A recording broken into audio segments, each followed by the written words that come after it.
Om.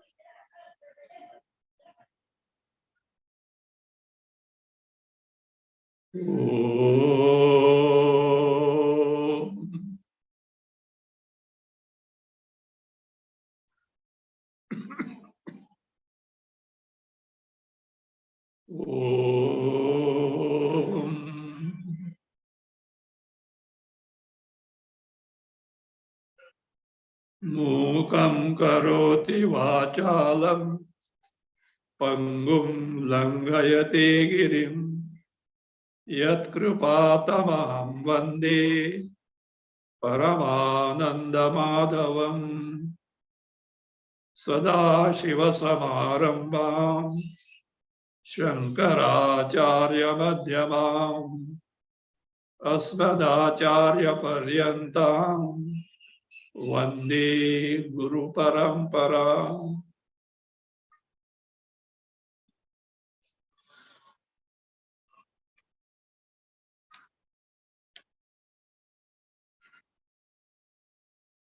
We had seen the Chaturvarna system, a social division in terms of duties based on Guna Vibhaga and Karma Vibhaga. Guna, the disposition of the mind in terms of Sattva Guna, Rajo Guna, Tamo Guna. Karma, the actual activities. Actually, Chaturvarna system is a system for the good of society, good of humanity. Truly speaking, all these Brahmana, Kshatriya, Vaishya, Shudra, these varieties of people with such disposition are necessary for the proper running of the society or the country. There cannot be superiority or inferiority in them. But on account of gunas, automatically superiority comes because a person who has got predominantly sattvic is far, far superior to a person who is predominantly tamasic in nature. And yet, there is a perfect democratic right for a person who is gunataha shudra to rise up to gunataha brahmana. One where disposition of the tamasic predominance can by efforts gain the status of predominantly sattvic guna. This provision is there in the Chaturvarna system. So therefore, there is no question of superiority, inferiority, but human mind is so selfish. Any system in the course of time becomes corrupt. For example, democracy. See that in the name of democracy, what is going on today? You know better. But you cannot attribute these human defects to the system. Autocracy also was good so long as the kings were good, dharmic. Democracy is also good so that people are dharmic. When the dharma comes, all systems go wrong. It is the mistake of the people and not the defect of the system. Now, for example, Vidura, Dhritarashtra's mother, he was Shudra, mother was Shudra. But by knowledge, he was a Jnani, he was a Brahmana. Dronacharya is a Brahmana, but by karma, he became Kshatriya. So like this, these two are different divisions. So now, based on this, karmas are recommended by the Shastra, so that whether it is Brahmana's karma or Shudra's karma, by doing this karma as worship to Ishvara, in dedication to Ishvara, one can gain the antakarana shuddhi, that right, the birthright of both Brahmana, Kshatriya, Vaishya and Shudra. And that antakarana shuddhi is the indispensable qualification to gain Atmajnana. So therefore, Atmajnana, Brahmajnana is not denied to anyone, but the means may differ. For example, strictly speaking, Brahmana, Kshatriya, Vaishya can study Vedas, study Upanishads and get Brahma Vidya. A Shudra is not eligible for that, but he is not deprived of the moksha. A Shudra can gain the same knowledge through Itihasa and Puranas, because his disposition not ready to take to the Vedadhyayana. The study of Vedas needs a certain discipline that the Shudra lacks. That doesn't mean he is deprived of the highest accomplishment, but he is given a more appropriate method so that he can easily gain the same highest goal. That where comes in the Itihasa Purana. For example, Bhagavad Gita. Bhagavad Gita is from Mahabharata. Mahabharata is Itihasa, Smriti. It is meant for that, for everyone. So Puranas, they are meant for everything. So like this, so therefore we should inquire properly in the Varna system and Ashrama system and get rid of wrong notions that are prevailing in this mass media and etc. They were devised by Bhagavan for the good of humanity. And Bhagavan says, though I did it, I have nothing to get out of it. I am not bound by the result of this action. With this knowledge, great masters in the past did the karma. Now the question comes, what is karma? You know, generally, now they say, "Ayyo, my karma," you say. This is something goes wrong in your life. Ayyo, my karma. There you refer to prarabdha karma, past karma as well. But this karma is a very difficult topic. So Bhagavan himself says, what is karma should be known properly. What is akarma should be known properly.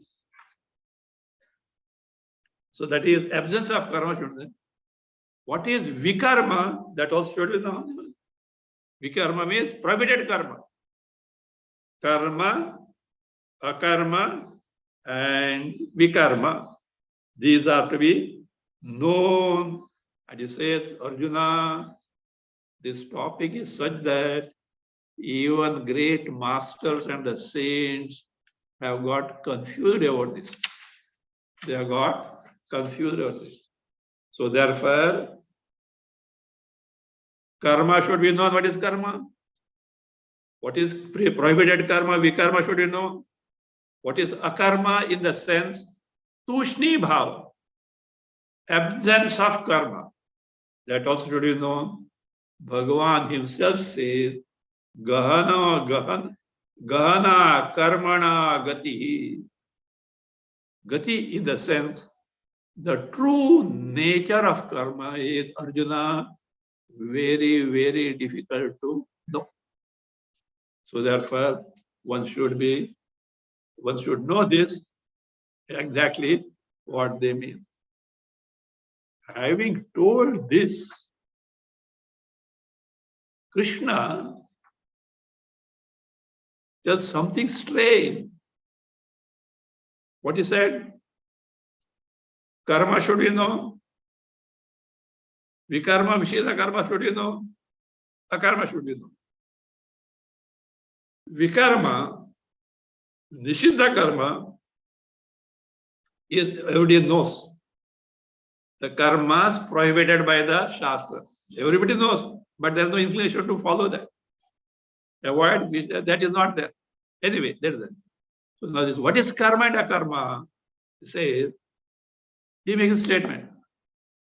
The person who sees akarma in the karma, I'll just give the wording first and then we'll explain.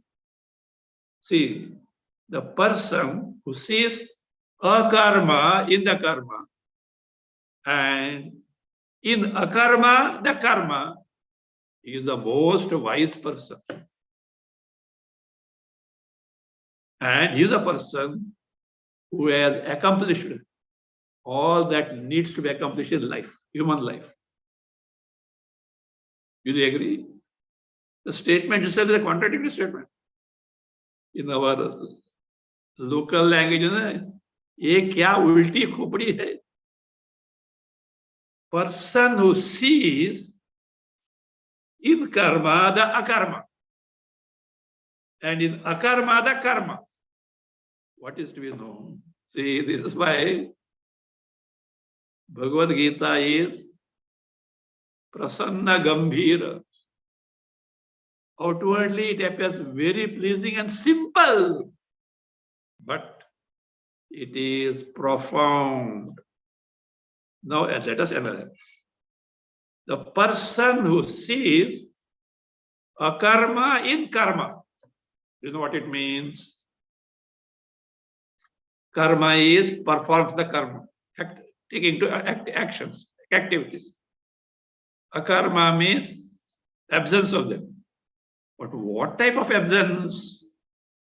That type of absence wherein karma is not possible to take to.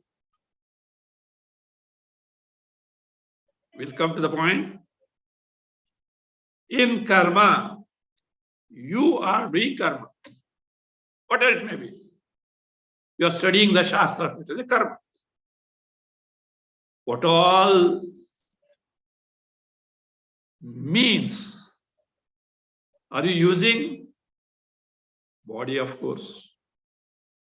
Indriyas, you are reading and etc., reciting, etc., organ of speech, etc. Mind, buddhi. With this, you are studying.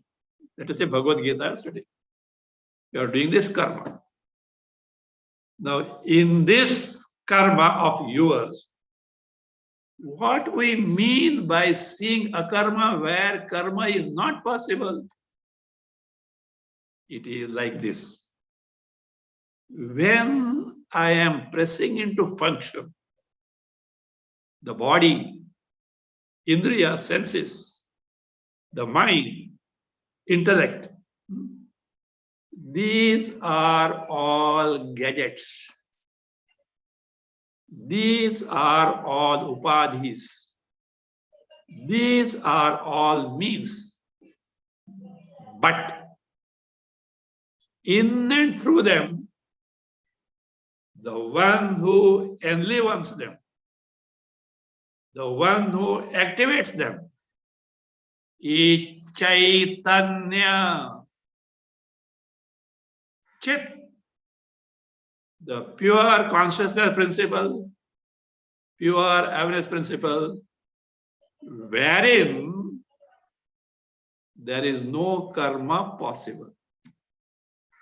Because Chaitanya, Chit,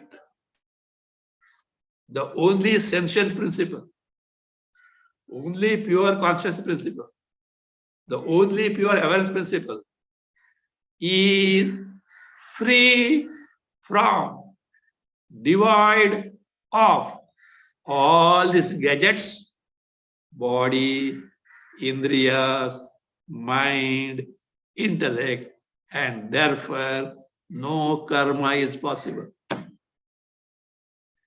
The one electricity is running through the electrical circuit.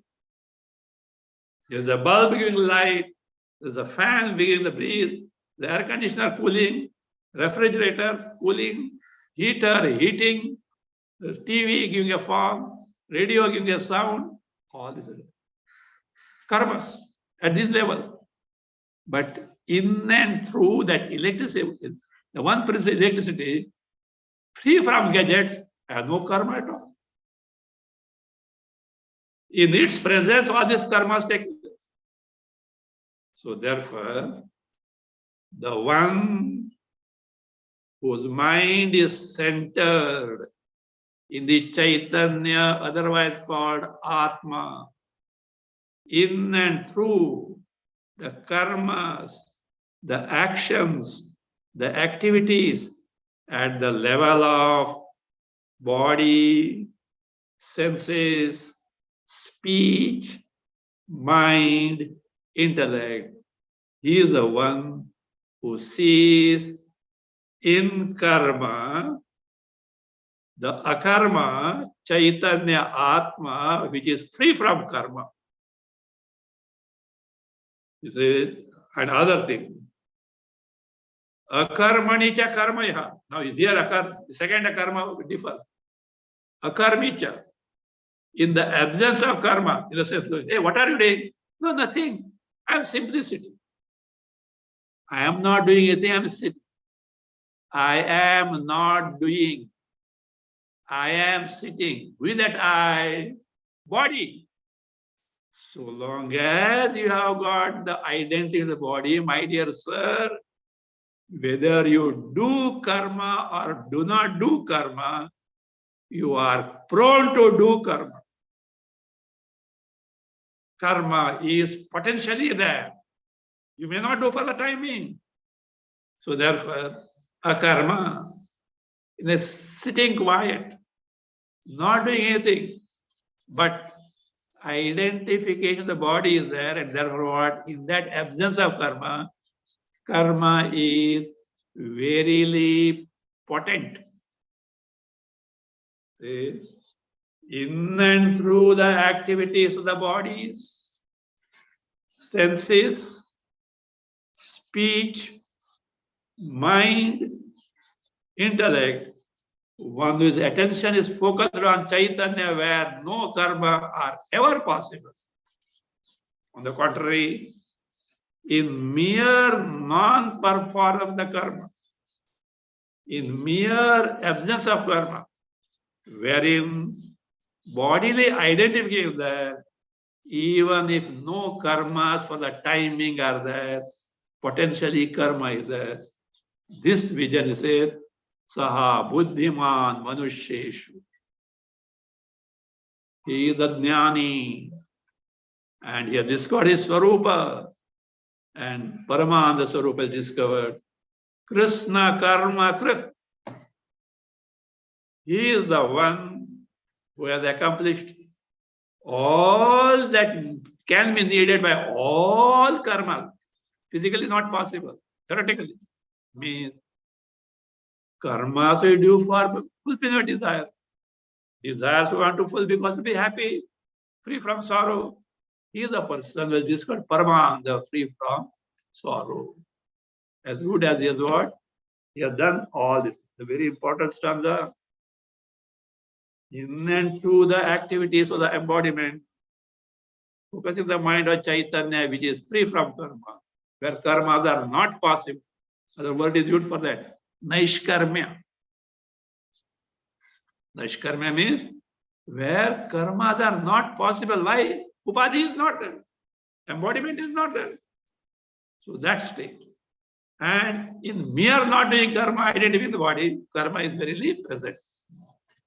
So this is a very important topic as such. So from the standpoint of one's Swarupa.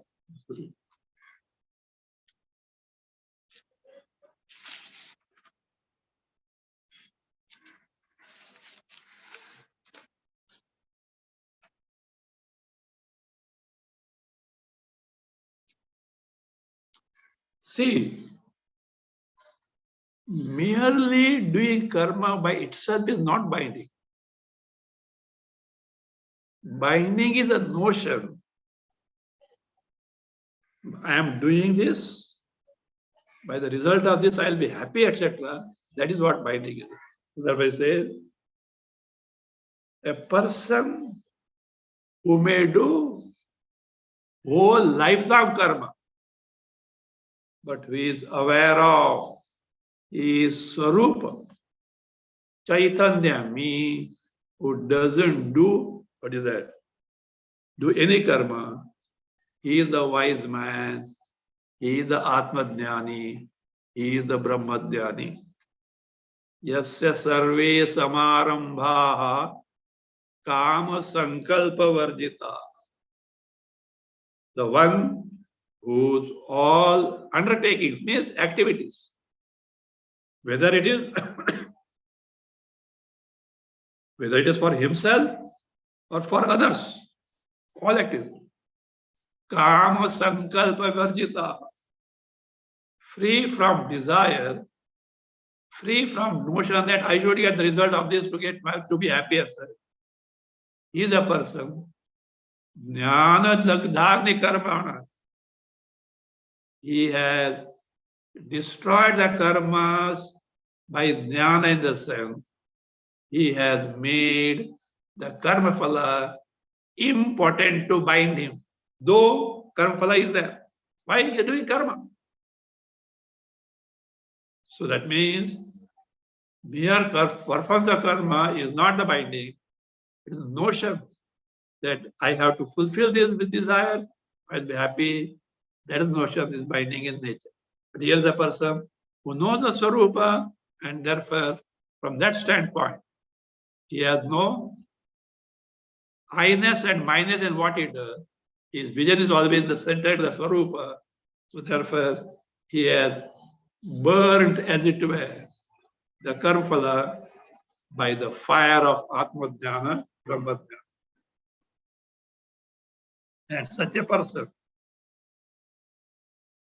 having given up the karma phalas, always content in one's Swarupa Ananda, even though engaged in karma, it is as good as he doesn't do karma, in the sense he is not bound by karma phalas.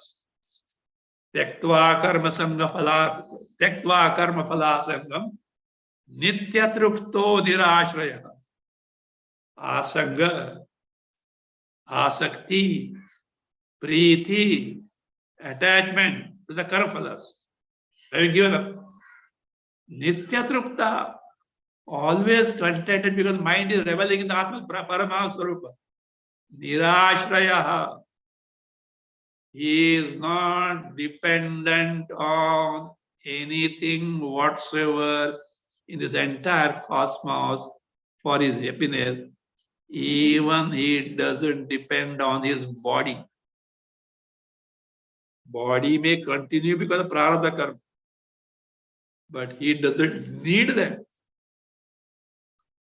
Whether the body falls off the next moment or after yugas is least concerned, because his mind is absorbed in the Paramananda Sarupa.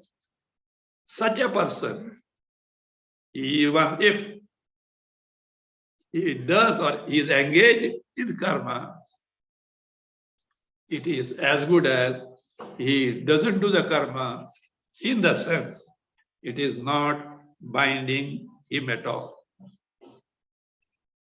So that is the case. This is the principle. A person who knows Swarupa and takes to minimum activities for mere sustenance of the body, says that person doesn't get bound by karma phalas, whether papa or punya. How is he? Who is he? Nirashi.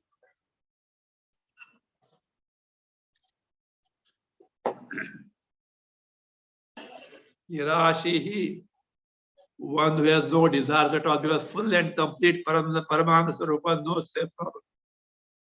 Yata Chittatma, one who has got the body and the mind, indriyas, under one's control.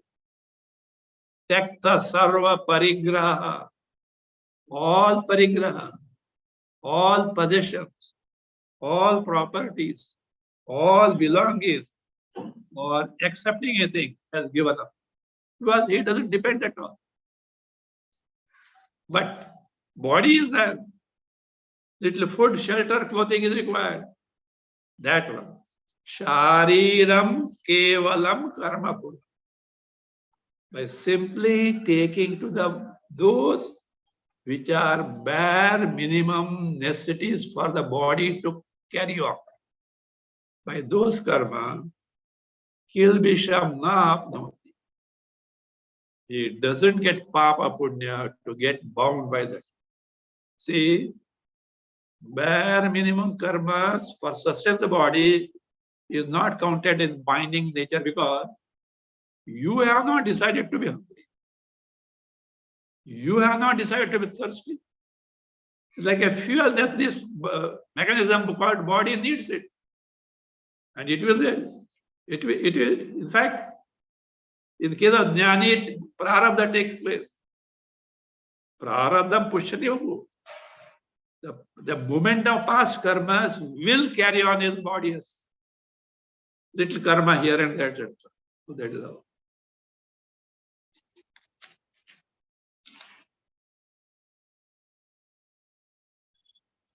Again, describe such person. One, now say, bare minimum things for sustain the body does. But at times, he may get it or he may not get it. He says, he is unaffected. Because vision is in the Swarupa. So that is the case. Yadricha labha santushta. He is happy with whatever that comes to him unasked for, without striving for. And it comes how? By prarabdha. You will see for sannyasi has got sanction or permission from the Shastra to ask for little food, cloth and shelter, not beyond that. But there are also rules. For example, for bhiksha, he has to go from house to house. There is no guarantee that it will be given. Even in the olden days, at least nowadays, this custom is gone. People don't know the importance of that, and many reasons are there. Different things. Let us not go into that. Olden days also, there was no guarantee that you'll get. Sannyasi can go to only 7 houses. And those 7 houses also by not appointment. And if on any day, in spite of going to 7 houses, he doesn't get bhiksha, he is not supposed to go to the 8th house. Lie down, thoda pani piyo, and lie down. And know for certain, Narayana has not kept food for you today. So that is there. Yadricha labha santushta. Divine will. Today I have to go without food possible. Santushta, contented. Dvandvatitaha, not affected by pairs of opposite in life. Sukha, dukkha, shita, ushna, mana, apamana, all these generally disturb us. It's not, it is prarabdha, it is already programmed is there, what can I do for that? That it will have its own effect. Vimatsaraha is again important. Not envious of anyone. Again, samaha siddhava siddhav. Whether his effort yield result or not, mind is always calm. such a person, Krutva api, even if does karma, he is not bound at all. So we should know the exact nature of karma, when it binds, when it doesn't bind. So, a person whose mind is centered in Atma Jnana, who is not attached to any results of action, who is free from samsara, such a person, if he does some karma in dedication to Ishvara, because prarabdha is such that he is not bound by that, his entire karma phalas get nullified without binding him to samsara. With that person, gata sangha, free from priti, love, attachment for the phala. Muktaha, where knowledge and therefore liberated. Why muktaha? Jnana vasita chetasa. Mind is absorbed in the Atma Swarupa. And yet, yajnayacharata karma. He does karma in dedication to Ishvara, because prarabdha is so. Samagram praviliyate. So his all karma becomes what? They get nullified. How it is so? Bhagwan gives a demonstration. This verse you are very familiar with. It has got a great potency in it. It is chanted before taking the food also. What is it?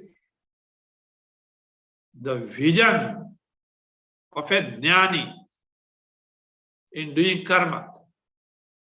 For example, let us say a yajna. Because something, he doesn't need it. But because of something, prarabdha or something, see, look here. Prarabdha are of different types. Ichha prarabdha, anichha prarabdha, and samashti prarabdha. Ichha prarabdha means you have a body, and because the body, some desire to have food and water will be there. Bathe, clothes will be there. Some shelter will be required because body is there. Desired one. Anichha prarabdha. Undesired one. Sickness, sorrows, prarabdha. You have no control. It bears them. Then the third one, samashti prarabdha. In the case of a jnani, some bearing of the total prarabdha of the society or the nation also counts. This jnani has nothing to accomplish now. But the society, the nation or whatever, they expect something from this person. He is capable, he is a jnani.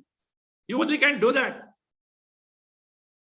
If it is very strong, it has a bearing on the life of this jnani, so that the things required for the good of the humanity get done through this person. Ishvara does it.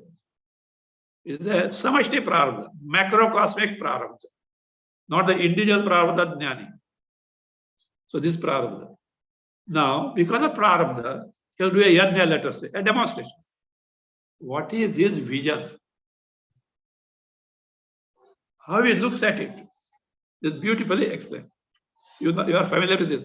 Brahmarpanam brahmahavi, brahmagno brahmanahutam, brahmaiva tena gantavyam, brahma karma samadhina. Says. Now see, a yajna is, imagine a yajna. Yajna means yajna kunda is there. the sacrificial place. Fire is there. Other instruments of yajnas are there, ladle, etc. are there. Ahutis, oblations are there. Mantras are there. Actual offering is there. Says, this jnani who is doing a karma like this, a havana, a sacrifice. Actually, the yajna kunda, etc. What is vision? In and through all, he sees Brahma Swarupa. From his vision, there is nothing other than Brahma Swarupa. From an ignorant person's vision, from a lay person's vision, the Yajamana who does the Brahma Yajna is there. Yajna Kunda, the sacrificial altar with fire is there. Oblations are there. Mantras are there. Ladles, etc. to pour the ghee is there. Actual ritviks are there. Different things. But from the vision of this person, everything is nothing but Brahma and Brahma alone. And the result thereafter is also Brahma. Nothing other than Brahma. Suppose this person is eating food.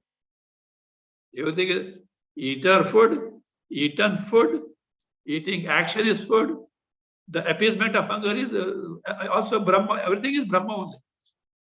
Eater is Brahma, eaten food is Brahma, eating action is Brahma. The result in terms of appeasement of hunger etc. is Brahma. Everything is Brahma. So let us say. Brahma Arpanam. Your Arpana is the spoons, ladles, etc. which are used. You should know this in Pune. There is a place called Parvati or somewhere. There one Vedic institution is there. They have kept all these instruments used for Yajna-yagas. Not only where they cannot be seen, in the slides, they are showing actual performance of the yagas, how the fire is kindled for performance of the yaga, etc. Some Vedic institutions, even till today, they are doing research also. Yes. Of course, it must be there because I had visited about 3-4 decades back, but there is no reason why it should stop. It will be there. So Brahma Arpanam means the ladle, spoon, etc., whatever the materials, the instrument, Brahma, vision. Brahma Havi, actual oblation is offering, is Brahma. Brahma now, that fire that is offering, that Agni also is Brahma. Brahmana Hutam. Brahmana, that Karta, Yajamana, with a Jnani, by him is not Brahma only. Hutam, the Havana Kriya, the actual act of doing Havana also is Brahma. And says, Brahmarpanam Arpana, not only this, mantras also come. Because mantras also means. You can't just throw like that. It should be offered with the mantras because it is offered to deities. So deities have to be invoked and invited. They do come and receive it. You and me may not be able to know it, but those who are tuned with them, who have upasanas, etc., who have got certain spiritual powers, they can actually properly perform. They can actually see those deities and but that's the power of Vedic mantra. Don't take it lightly, as because nowadays, in the name of science, it's become fashion to scoff at all these things by branding them superstition. But these people have forgotten one thing. First, See, superstitions are there. I don't deny. But anything and everything told by Vedas is superstition, is the topmost superstition. They are not aware of it. You know, I'll prove it. See, what is superstition? Without verifying, accepting something, doing something, even if it is wrong. Is it not? No. Many other facets also be with them. Superstition means what they do is really not correct, is not the means for what they want to get it. And they are misguided, and these people have followed it. Superstition. What they call, this word also is not, they use the dharmandata, not a correct word as a andhashraddha, we can say. We can use the word andhashraddha, blind belief. Just blind belief, the best word. See, blind belief. And they brand anything and everything as blind belief. And they question the Vedas on the strength of science. Here, they have done a blunder. My dear sir, you have the blind belief. Why? Because you are totally relying on science, and whatever that is outside the scope, outside the range of science doesn't exist at all. This is number one blind belief on your part, sir. Means you, in the name of science, believe in what meets the eyes. What meets the eyes means what you perceive by hearing, tasting, touching, smelling, and hearing, or also which you can mentally conceive. Believe in that. And beyond that, there is nothing. Actually, this is the field where science operates. The field of science is perceptible field. Indriya grahya, manograhya. The field where sense organs and organs of action and the mind can function. You believe that only is that, there is nothing beyond that. This is the number one blind belief on your part, sir. How? You may ask. There are certain things which are atindriya, imperceptible. I'm not going in detail, but one thing I'm very concretely I'm pointing out. You and me are alive. That person here is alive. Let us see. The person who is alive, unfortunately, drops dead. Till now, he was lively and kicking, and now he is a dead mass, inert. What is missing in him? What made him alive earlier and now which is not there? Finally, there are many pranas, etc. there. Finally, it is the Chaitanya Tattva, pure awareness principle, pure conscious principle, called Chit Atma Brahma, which you can't hear as a sound, which you can't see as a form, which you can't touch as a touch, You can't taste as a taste. You can't smell as a some smell. Yet it exists. Because we are the proof of that. You and me are interacting is the proof. Tell me now, do you accept that there is some entity called I am? Yes, I am. How do you deny me? Yes, I don't deny. You have accepted. We take it the body. This body is a waking state. Fine. In sleep, I become a dreamer. This body is not there. Still, I am there. In dream, in sleep, neither dream body is there, not physical body is there. Still, I am. I was asleep. I slept well. I didn't know anything. I recollect. I was there. None of this. Which of these you fear? Is it not that principle which makes you aware and experience waking state, which makes you aware and experience dream state, and which makes you experience the nothingness in the deep sleep state, including I don't know myself?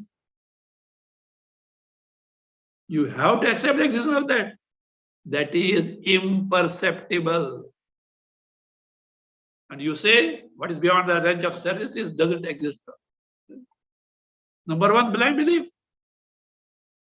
In the name of science, you are not believing what is not perceptible. There is imperceptible entities also. Yoga, etc. These are verified things, not a belief. So let us not get carried away by this modernity, etc. etc. Let us be practical. See, Atma Jnana, Brahma Jnana is not a matter of belief, but of course, to begin with, you have to have Shraddha.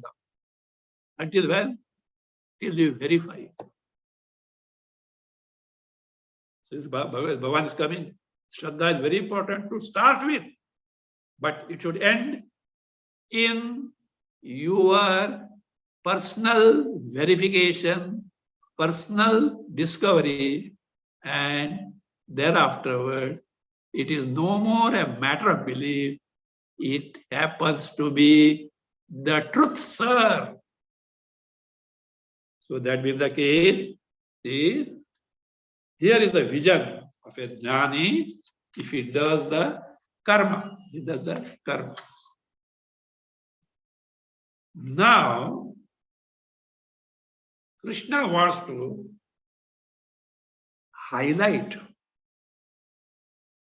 the Atma Jnana, Brahma Jnana as the most superior yajna.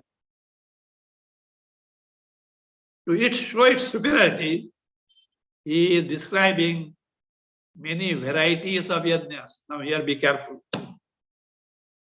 When he describes yajnas, means not that havanas, etc., not that way. Certain activities, certain studies, etc., pranayama, etc., done as the means to purify the mind, done as the means to, what is that? Make the mind ready for gaining this knowledge. And he praises, one should take at least some, then rest he can devote for the sustenance of the body, etc. Say, some people take to Daiva Yajna. What is Daiva Yajna? They worship the deities. Others, what they do? See, these words are little tricky. Daivam eva pare yajnam yoginaha paryupasu. Yoginaha means karmis. Some people who do karma, they take to worship of deities, maybe it of sacrifice, etc. And now a Puranic method is puja, etc. Puja patha, etc. Other people, in the fire of Brahma, they offer yajna. This should be understood properly. Brahmagnam apare yajnam yajnena eva upajibat. So therefore, Brahmagnam, in the fire of Brahmajnana. Says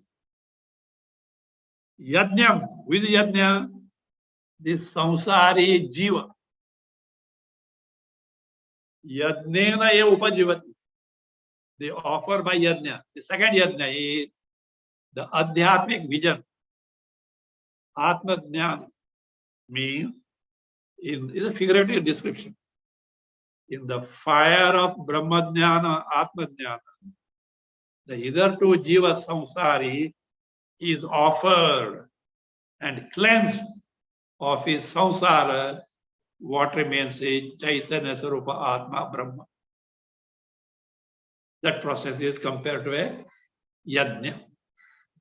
Actually, this is a Jnana Yajna, and this is the most superior one. He is going to tell after.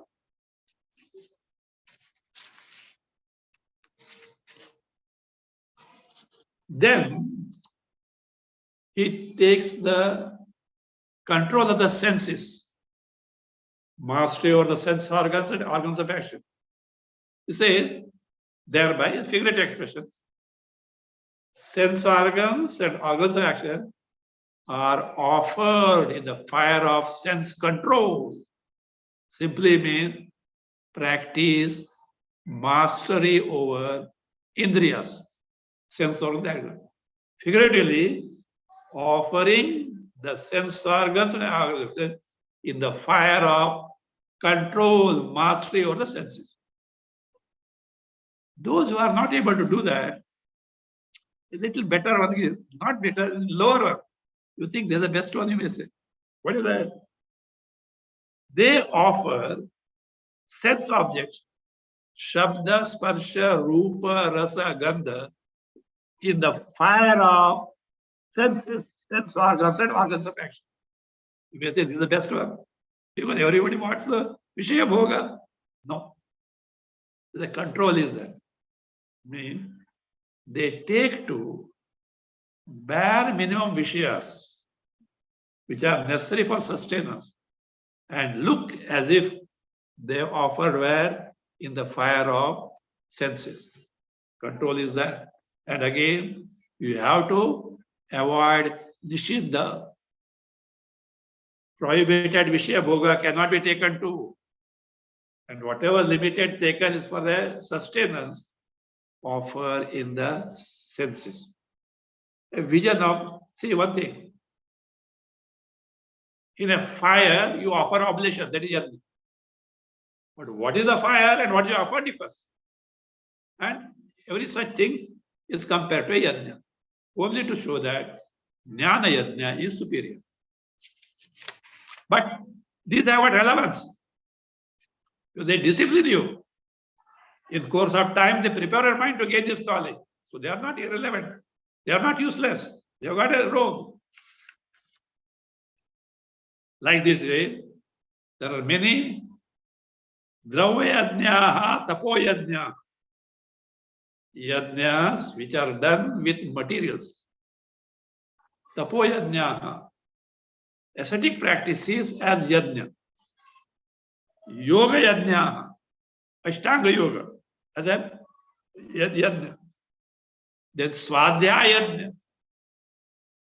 Learning Vedas. That offer is the ignorance. You offer the ignorance of the Vedas in the knowledge of Vedas. Then comes Jnana Yajna. Jnana Yajna is you study the Adhyatma Shastra. For example, if you are serious, what you are doing now is Jnana Yajna.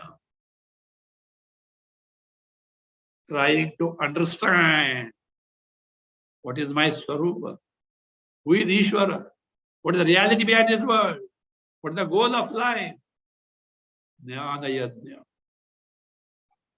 You are offering your ignorance in the fire of Atma Jnana, Brahma Jnana. The attempt on your part says all are people who do the right thing depending on their status. Samushita Vrata. Means they have, by performance of the yajna, have cleansed their papa of the past. Further addition, in terms of pranayama, I have not went in detail. Different aspects of pranayama are viewed as offering in the fire of such and such thing, and what is being offered, same, the figurative expression of yajna is given. Again, in terms of food, taking limited food, permitted food, that also is what? Yajna. Like this. And again, measured use of sense organs and organs of action. Yajna in terms of offering them in the fire of sense control and the mind control. Say, all these people are the performers of yajnas, and thereby they nullify their papa. They nullify their papa. So what they do is, they take to such yajnas and prepare themselves for the higher pursuit of life. For them, life is not khao piyo maja karo. No. Your prime goal is this. That is secondary, because you have to sustain yourself. You have to earn, etc. But this first priority is this, rest for sustain the bodies. These people are the people who give priority to the utmost goal of life, and rest time they use for the other things, yoga, etc., etc. And in course of time, they discover their Swarupa to be Brahma Swarupa. And those who do not take this pursuit and live only for eating and all, enjoying the life, are what? They, such ayajna, those who don't take to such actions as yajna, they become, in course of time, unfit to even enjoy this world. Forget heavens, etc. Even in this world, such people cannot be happy. Like this, in Vedas, varieties of yajnas, not simply a havana, fire, etc., etc., sacrificial for it. All these activities are described as yajna. But one thing, all yajnas are on account of karma. Karma jan vidhi. You know it to be by karma. And in this context, Bhagwan is going to tell them, we'll see next time. Jnana yajna is the most superior. We'll see that. We'll see a question. There is one question, is there?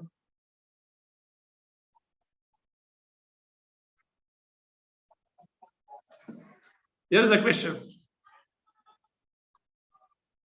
Brahman is, of course, holiest of the holy. Brahman is, of course, holiest of the holy.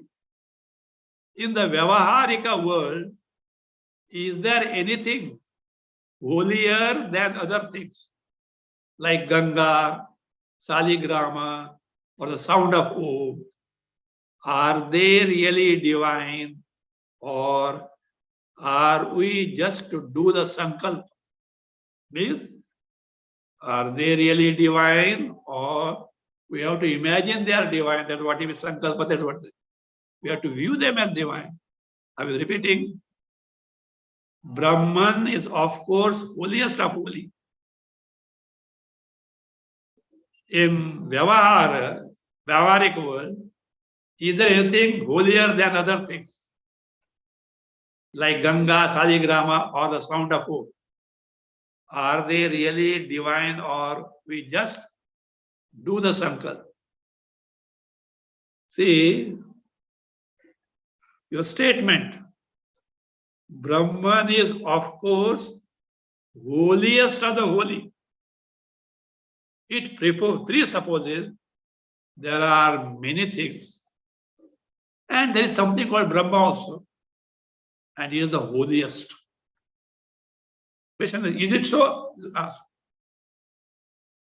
My dear sir, in reality, there is nothing other than Brahma.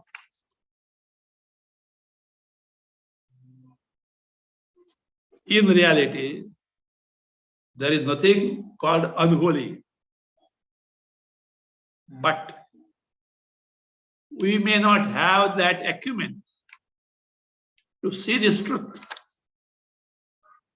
So, the Shastra provides certain things where the holy, I will come to the word holy, the word has to be trashed in the, what is that?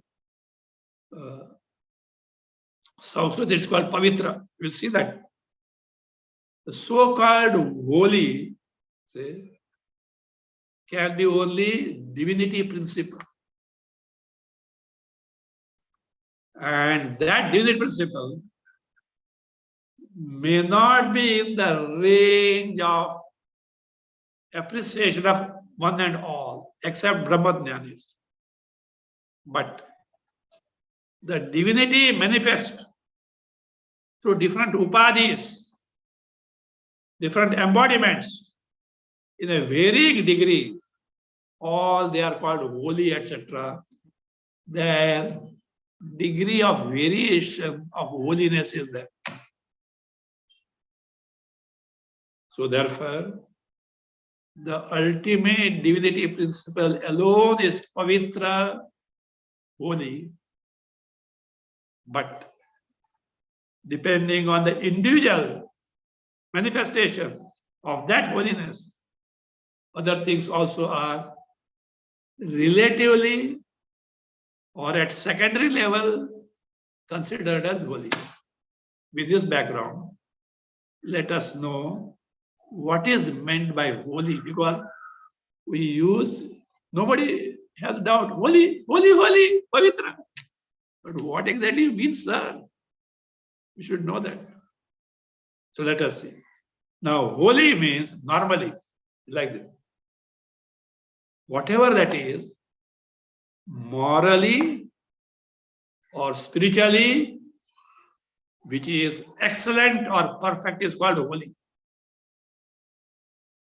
A thing or a being which is excellent, perfect, either morally or spiritually. Holy can also mean belonging to God, divinity principle, belonging to divinity principle. Divinity principle is the most holy, the only one, but whatever belongs to that. A person devoted to divinity principle, holy. A person empowered by God, divinity principle, is also holy. Or a thing or a person consecrated is holy. A sacred thing or a being is holy. This is what it is. So, thus, the holy principle is only one divinity, Chaitanya, Brahma. But in creation, Vyavahara, it manifests a different thing, varying degree of holiness. The holy day, not holiday, holy day, a sacred day. Now let us come to the Sanskrit counterpart, Pavitra. Pavitra means that which is purified by, that is, vows, etc. Vratas, pavitra. That which is shuddha, pure, pavitra. Shuchi, clean, pavitra. Punya, punya, result of punya, that is what? Pavitra. Any purifying agent, pavana, purifying agent spiritually also, is called pavitra. For example, now we are going to come in this fourth chapter. Nahi dhyanena sadrisham pavitramiha vidyate. Bhagwan is going to tell. There is nothing as lofty purifying as Atma Jnana Brahma. The entity which purifies is what? Pavitra, holy.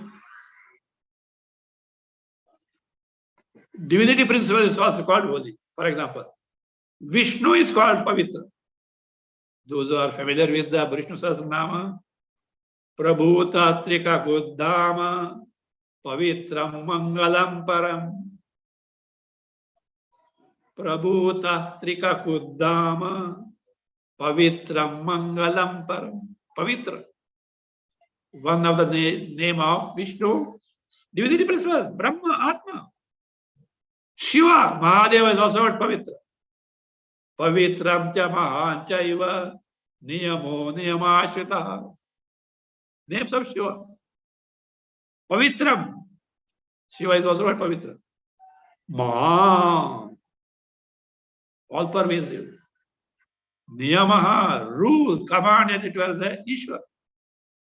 Niyamashita, always conduct in terms of the do's and don'ts, the niyama, regulations of the creation. Like this, fundamentally, holy or pavitra means divinity principle.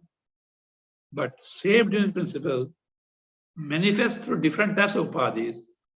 Depending on the degree of exalted in upasi, they are holy in the different degrees. I hope that's fine. Okay.